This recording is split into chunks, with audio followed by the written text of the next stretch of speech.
Good morning. It's Friday, July 3rd, and you're watching World Watch News in 3.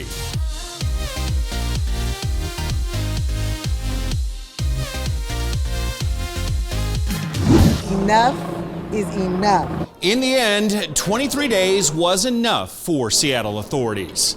This stretch of 6 city blocks and a park had 2 names. First, CHAZ for Capitol Hill Autonomous Zone, then CHOP for Capitol Hill Occupied Protest. The mayor finally declared an end to the occupation and ordered police to clear the streets. The cops literally stormed through people's beds while they were sleeping and literally say, if you don't get out, we will force you out or arrest you. Push me to the ground! It began June 8th as part of a national movement against police brutality following the death of an African-American man in police custody in Minnesota.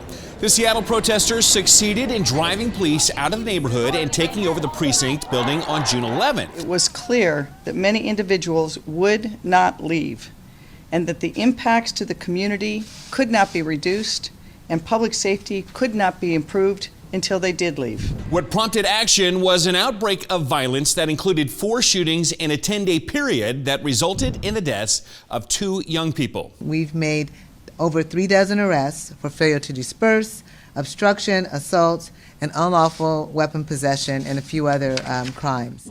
Scientists have entered 17 different vaccines in a race for the finish line. But health experts see one big challenge before they can take a victory lap: convincing people the new drugs are safe. BioNTech and Pfizer announced versions proven to be well tolerated in human trials. This month, testing on 30,000 healthy volunteers could begin.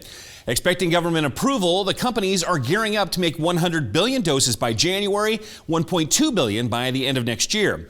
But half the country is skeptical about the vaccine. A poll in May showed only 49% of Americans plan to be vaccinated. We're developing a plan as we speak, and again, to keep building on the efforts that we have to rebuild what I call vaccine confidence in this country. To that end, the Food and Drug Administration this week published guidelines meant to reassure the public.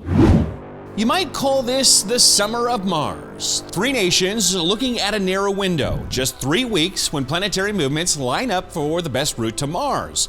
America will send a rover and a drone-like helicopter. It will gobble up samples and tons of data. More importantly, it will test a method for extracting oxygen from the Martian atmosphere, crucial if you plan to live there, as this guy does. Well, the United Arab Emirates is sending an orbiter to study the atmosphere and climate, as will China, which plans to hunt for signs of past or present life. Just when you thought 2020 couldn't get any worse, flying snakes. The paradise tree snake glides through the air, but until recently, researchers didn't know how. Now they do. They make the same slithering motion in the air as they use to move on the ground to stabilize themselves as they fly. Well, glide, actually.